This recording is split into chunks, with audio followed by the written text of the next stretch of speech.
రష్మిక మరొక వివాదంలో చిక్కుకుంది. కొంతకాలంగా కాంట్రవర్సీలకు దూరంగా ఉంటూ ఊపిరి పీల్చుకుంటోంది. వరుస హిట్స్ పడుతున్నాయి అనుకుంటే మరోవైపు వివాదాలు కూడా చుట్టుముడుతున్నాయి. ఈసారి మాత్రం రాజకీయ రంగు పులుముకుంది. రష్మికకు కెరీర్ ఇచ్చిన ఇండస్ట్రీని గౌరవించడం లేదని, ఆమెకు సరైన గుణపాఠం చెప్పాలని ఎమ్మెల్యే మండిపడ్డారు. రష్మికపై ఎమ్మెల్యే ఎందుకు అంతగా ఫైర్ అయ్యారో చూద్దామా? రష్మికపై కన్నడిగులే కాదు, రాజకీయ నాయకులు సైతం గుర్రుగా ఉన్నారు. బెంగళూరులో జరుగుతున్న ఇంటర్నేషనల్ ఫిల్మ్ ఫెస్టివల్ కు రష్మికను ఆహ్వానించినా రాలేదని కర్ణాటకలోని మాండ్య ఎమ్మెల్యే రవిగనిగా ఫైర్ అయ్యారు. చాలా మంది ఎన్నిసార్లు ఆహ్వానించినా ఫిల్మ్ ఫెస్టివల్ కు రాలేదని, కన్నడ చిత్ర పరిశ్రమ భాష పట్ల రష్మిక అగౌరవంగా వ్యవహరించారన్నారు. ఇల్లు హైదరాబాద్ లో ఉంది, కర్ణాటక వచ్చేంత టైం లేదని చెప్పినట్టు ఎమ్మెల్యే తెలిపారు. ఇలాంటి వారికి సరైన పాఠం నేర్పించాల్సిన అవసరం లేదా అని ప్రశ్నించారు. వివాదాలకు దూరంగా ఉండాలనుకునే రష్మిక ఒక్కోసారి నోరు జారి కాంట్రవర్సీలు కొని తెచ్చుకుంటోంది. పుష్ప 2తో బాలీవుడ్ టాప్ హీరోయిన్ల జాబితాలో చేరిన రష్మిక చావాతో మరొక సూపర్ హిట్ ని తన ఖాతాలో వేసుకుంది. సినిమా ప్రమోషన్ లో ఆమె చేసిన కమెంట్స్ వైరల్ అయ్యాయి. హైదరాబాద్ నుంచి వచ్చిన తనపై ఇక్కడి ప్రేక్షకులు చూపిస్తున్న ప్రేమాభిమానాలు చూస్తుంటే సంతోషంగా ఉంది అనడంతో కన్నడిగులకు దొరికిపోయింది. అసలే రష్మిక మీద పీకల దాకా కోపంతో ఉన్న కన్నడిగులు రష్మికను నానా రకాలుగా ట్రోల్ చేశారు. సొంత రాష్ట్రం గురించి చెప్పుకోవడానికి అంత ఫీల్ అయ్యే నువ్వు కర్ణాటకలో అడుగు పెట్టొద్దంటూ కామెంట్స్ చేశారు. రష్మిక మాటలు చేష్టలు చాలా కాలంగా కన్నడిగులకు నచ్చడం లేదు. కాంతార విషయంలో ఈ అమ్మడి సమాధానాలు కాంట్రవర్సీకి దారితీశాయి. ఏది మాట్లాడినా ట్రోల్ అవుతున్నానని తెలుసుకున్న రష్మిక నన్ను ట్రోల్ చేయొద్దంటూ దండం పెట్టేసింది. కన్నడ సినిమాలు చేయకపోయినా పర్వాలేదు, శాండిల్వుడ్ ను తక్కువ చేయడం మాత్రం కన్నడిగులకు నచ్చడం లేదు. నాని పేరుకు ముందు నేచురల్ స్టార్ అన్న బిరుదు ఉంచాలా, తీసేయాలా అన్న డిస్కషన్ నడుస్తోంది ఇప్పుడు. నేచురల్ స్టార్ బిరుదు నానికి ఇంతకాలం సరిపోయినా ఇక నుంచి సూట్ కాదట. కొత్త సినిమాల్లో నాని యాక్టింగ్ అతి క్రూరంగా ఉంటుందట. హద్దులు దాటిపోయాడు. అమ్మ నా బూతులతో వస్తున్నాడు. నాని ఇలా ఎందుకు మారాడో చూద్దామా? నాని యాక్టింగ్ కు వంక పెట్టలేం, అందుకే నేచురల్ స్టార్ అన్న బిరుదు ఇచ్చేశారు. తన యాక్టింగ్ స్కిల్స్ తెలుగు రాష్ట్రాలకే పరిమితం కాకూడదన్న థాట్ తో ఉన్నాడు నాని. ఈ క్రమంలో దసరాతో పాన్ ఇండియాలో అడుగుపెట్టాడు. ఆ తర్వాత ఏ సినిమా చేసినా సౌత్ లోని లాంగ్వేజెస్ తో పాటు హిందీలో డబ్ చేసి రిలీజ్ అయ్యేలా జాగ్రత్త పడుతున్నాడు. దసరా మొదలుపెట్టి హాయ్ నాన్న, సరిపోత శనివారంతో కంటిన్యూ చేశాడు. నాని గత 3 సినిమాలు పాన్ ఇండియాగా రిలీజ్ అయినా సక్సెస్ దక్కలేదు. సెట్స్ పై ఉన్న హిట్ 3ని కూడా ఇలాగే రిలీజ్ చేస్తూ తొలి పాన్ ఇండియా హిట్ పై కన్నేశాడు. ఆ తర్వాత నటించే ది ప్యారడైజ్ మూవీతో రూట్ మార్చి పాన్ వరల్డ్ లోకి ఎంట్రీ ఇస్తున్నాడు. ఇప్పటి నుంచి ఆ లెవెల్లో ప్రమోషన్ చేయడానికి రెడీ అవుతున్నాడు. దసరా డైరెక్టర్ శ్రీకాంత్ ఓదెలా నానిలోని యాక్టింగ్ స్కిల్స్ ను ప్రపంచానికి పరిచయం చేయాలనుకున్నాడు. దసరాలో నానిని పాన్ ఇండియాకు, త్వరలో తీయబోయే ది ప్యారడైజ్ తో పాన్ వరల్డ్ కు ఇంట్రడ్యూస్ చేస్తున్నాడు. సౌత్ లోని 4 లాంగ్వేజెస్ తెలుగు, తమిళం, మలయాళం, కన్నడతో పాటు హిందీ, బెంగాలీలో రిలీజ్ కు ప్లాన్ చేస్తున్నారు.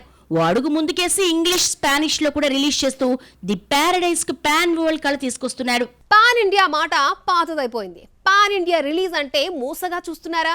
అందుకే పాన్ వరల్డ్ అంటున్నారా? ఎన్టీఆర్, ప్రశాంత్ నీల్ మూవీ కూడా ఇదే దారిలో వెళ్తోందా? ప్రపంచం మొత్తం రిలీజ్ అవుతుందా, లేదంటే రొటీన్ గా ఊరించి హ్యాండ్ ఇస్తారా? Was a story. సినిమాను వరల్డ్ వైడ్ రిలీజ్ చేస్తామని మేకర్స్ ప్రకటించారు కూడా. పాన్ ఇండియాలో సూపర్ క్రేజ్ ఉన్న డార్లింగ్ కల్కితో పాన్ ఇంటర్నేషనల్ హీరో అనిపించుకోవాలనుకుంటే కల్కి ఇండియాకే పరిమితమైంది. ఈ ఏడాది జనవరిలో జపాన్లో రిలీజ్ అయిన ఈ మైథలాజికల్ థ్రిల్లర్ జపనీస్కు అర్థం కాలేదు. ప్రశాంత్ నీల్ మూవీతో ఎన్టీఆర్ వరల్డ్ వైడ్ వెళ్లిపోవాలని ట్రై చేస్తున్నాడు. RRR ఆస్కార్ సాధించడంతో తారక్ వరల్డ్ వైడ్ ఫేమస్ అయ్యాడు. దేవరనే ఇంగ్లీష్లో రిలీజ్ చేద్దామనుకున్నా కుదరలేదు. అయితే డ్రాగన్ పేరుతో రూపొందుతోన్న ప్రశాంత్ నీల్ మూవీ ప్రపంచవ్యాప్తంగా రిలీజ్ కానుంది. ప్రదీప్ రంగనాథ్ డ్రాగన్ సక్సెస్ మీట్లో పెద్ద డ్రాగన్ గురించి నిర్మాత రవి మాట్లాడుతూ సినిమాపై అంచనాలు పెంచేశాడు. ప్రపంచవ్యాప్తంగా RRRకు వచ్చిన రెస్పాన్స్ తో మహేష్ సినిమాను పాన్ వరల్డ్ గా తీస్తున్నాడు జక్కన్న. ప్రభాస్, ఎన్టీఆర్, బన్నీకి ఇండియా వైడ్ క్రేజ్ ఉన్న పాన్ వరల్డ్ లోకి ఎంట్రీ ఇవ్వలేకపోతున్నారు.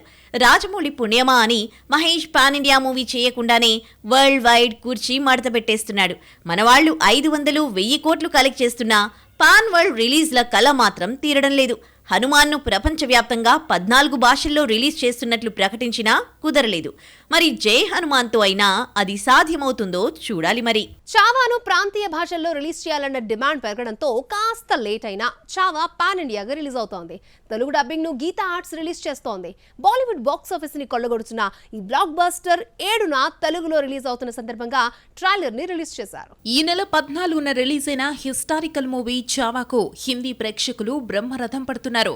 ఛత్రపతి శివాజీ కొడుకు సంభాజీ మహారాజు జీవిత చరిత్ర ఆధారంగా ఈ సినిమా రూపొందింది. సంభాజీగా విక్కీ కౌశల్ పర్ఫార్మెన్స్ కు ప్రశంసలు కురుస్తున్నాయి. భారీగా రష్మిక యాక్టింగ్ తో మెప్పించింది. పుష్ప 2 తర్వాత మరో హిట్ ని అందుకుంది. ఇక ఈ సినిమాలో ఔరంగజేబు పాత్రను అక్షయ్ ఖన్నా పోషించగా లక్ష్మణ్ ఉటేకర్ డైరెక్షన్ లో చావా రూపొందింది. సినిమా రిలీజ్ తర్వాత ఇండియా మొత్తం చావా మానియా నడుస్తోంది. ప్రాంతీయ భాషల్లో డబ్బింగ్ చేసి రిలీజ్ చేయాలని సౌత్ నుంచి డిమాండ్ పెరిగింది. సినిమాకు సూపర్ హిట్ టాక్ వచ్చిన తర్వాత కొన్ని లాంగ్వేజెస్ లో డబ్ చేయాలనుకున్న మేకర్స్ పనులు మొదలుపెట్టారు. రిలీజ్ అయిన 3 వారాలకు మార్చి 7న తెలుగులో చావా రిలీజ్ అవుతోంది.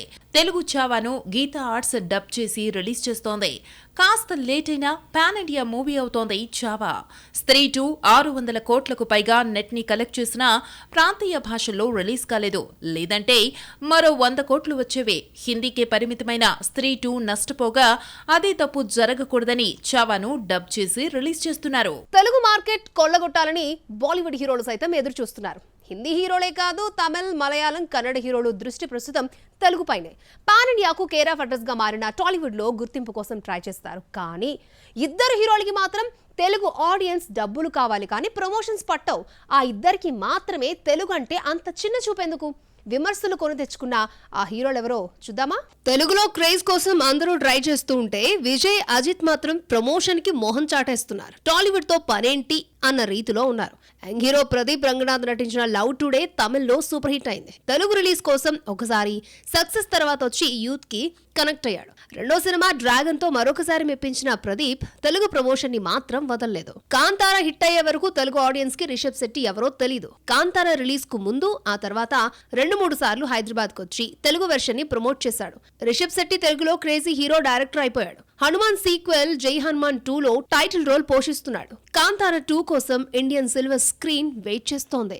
ఇక అజిత్ అయితే కెరియర్ మొదట్లోనే డబ్బింగ్ మూవీ ప్రేమలేఖతో హిట్ కొట్టాడు. డైరెక్ట్ గా తెలుగు సినిమాలో నటించాడు. సికింద్రాబాద్ లో పుట్టి కోలీవుడ్ లో సెటిల్ అయిన అజిత్ సినిమా రిలీజ్ టైంలో కూడా హైదరాబాద్ వైపు చూడడం లేదు. ప్రేమలేఖ తర్వాత తమిళ హిట్స్ ను తెలుగులోకి డబ్ చేసినా వర్కౌట్ కాలేదు. తెలుగులో అన్ని సినిమాలు ఫ్లాప్ కావడంతో తెలుగు మార్కెట్ పై దృష్టి పెట్టలేదు. ప్రమోషన్ చేసి తెలుగు ఆడియన్స్ కు దగ్గర అవుదామన్న ఆలోచన ఈ తమిళ స్టార్ కు లేదు. అజిత్ తెగింపు సినిమా తెలుగులో సూపర్ హిట్ కాకపోయినా బ్రేక్ ఈవెన్ అయింది. ఎట్టకేలకు గాడిలో పడ్డాడు అనుకుంటే లాస్ట్ సినిమా పట్టుదల ఫ్లాప్ అయింది. కొత్త సినిమా గుడ్ బ్యాడ్ అగ్లీని మైత్రి మూవీ మేకర్స్ నిర్మించడంతో ఈ తెలుగు నిర్మాతలు అజిత్ ని ప్రమోషన్ కోసం హైదరాబాద్ తీసుకొస్తారేమో చూడాలి. తమిళ్లో సూపర్ హిట్ అయిన విజయ్ చాలా సినిమాలు తెలుగులో హిట్ కాలేదు. తెలుగులో హిట్ కొట్టాలన్నా ఎన్నో ఏళ్ల కల ఎట్టకేలకు మెర్సల్తో తీరింది. మెర్సల్ తెలుగులో అదిరింది పేరుతో డబ్ అయ్యి ఇక్కడ తొలి హిట్ ని అందుకుంది. సక్సెస్ వచ్చింది. ప్రమోషన్ తో మార్కెట్ పెంచుకుందామన్న ధ్యాస ఈ 60 హీరోలకు కనిపించడం లేదు. మెర్సల్ హిట్ తర్వాత విజయ్ తెలుగులో విజిల్, మాస్టర్ తో వరుస హిట్స్ ని అందుకున్నాడు. మొదట్లో ₹1 కోటి కూడా లేని మార్కెట్ 15 కోట్ల వరకు పెరిగినా తెలుగు ప్రమోషన్ కి మాత్రం మోహన్ చాటేస్తున్నాడు. అందరి లెక్కలో ఒకలా ఉంటే విజయ్, అజిత్ లెక్క మరోలా ఉంటోంది. రజనీకాంత్ నుంచి ప్రదీప్ రంగనాథ్ వరకు అందరూ తెలుగు ప్రమోషన్ కోసం వచ్చిన వాళ్లే. Bollywood stars తెలుగుపై కన్నేశారు. ఆమీర్, షారుఖ్, సల్మాన్, హృతిక్ నటించిన సినిమాలు తెలుగులోకి డబ్ చేస్తూ ఉంటే హీరోలు రిలీజ్ కి ముందు హైదరాబాద్ కు వచ్చి మరీ ప్రమోట్ చేస్తున్నారు. హైప్ కోసం ఇక్కడ హీరోల సాయం తీసుకుంటున్నారు. సూర్య, కార్తీ, విక్రమ్ అయితే డబ్బింగ్ మూవీస్ లా కాకుండా సొంత ప్లేస్ కు వచ్చినట్టు ఫీల్ అవుతారు. తమిళ తంబేలు విజయ్, అజిత్ కు తెలుగులో ప్రమోషన్ చేసే టైం లేదంటే ఎవరూ నమ్మరు. 15 కోట్ల తెలుగు మార్కెట్ విజయ్ కు చిన్నదిలా కనిపిస్తోందా? అసలు ₹1 కోటి కూడా లేని సిచ్యువేషన్ నుంచి 15 కోట్ల దాకా వచ్చిన సంగతి మర్చిపోయాడా? అజిత్ అయితే తెలుగుతో పనేంటి అన్న ధోరణిలో ఉన్నాడు. రాజకీయాల్లోకి వెళ్లిపోతున్న విజయ్ లాస్ట్ సినిమా జననాయకంతో అయినా హైదరాబాద్ లో అడుగు పెడతాడో లేదో చూడాలి. మరి బాక్సాఫీస్ లో మరిన్ని అప్డేట్స్ ఏమన్నాయో చూద్దాం. మ్యాడ్ ఫేమ్ అనంతిగా నటిస్తున్న లవ్ స్టోరీ 8 వసంతాలు నుంచి అందమా సాంగ్ ను రిలీజ్ చేశారు. హాయ్ నాన్న ఖుషీతో క్రేజ్ ఇమేజ్ ను సొంతం చేసుకున్న హేషం అబ్దుల్ వహాద్ మ్యూజిక్ ఇస్తూ ఈ పాటను పాడాడు. హనురెడ్డి హీరోగా నటిస్తున్న ఈ సినిమాను మైత్రి మూవీ మేకర్స్ నిర్మిస్తున్నారు. సప్తగిరి హీరోగా నటిస్తున్న పెళ్లికాని ప్రసాద్ టీజర్ ను ప్రభాస్ విడుదల చేశాడు. అభిలాష్ రెడ్డి దర్శకత్వంలో రూపొందిన ఈ సినిమా మార్చి 21న థియేటర్స్ లోకి వస్తోంది. నాగచైతన్యను 100 కోట్ల క్లబ్ లో చేర్చిన తండేల్ ఈ నెల 7న నెట్ఫ్లిక్స్ లో స్ట్రీమింగ్ అవుతోంది. Chaitu, Sai Pallavi chemistry, Devisri music, Chandu Mondeti making ఈ సినిమాను సక్సెస్ చేశాయి.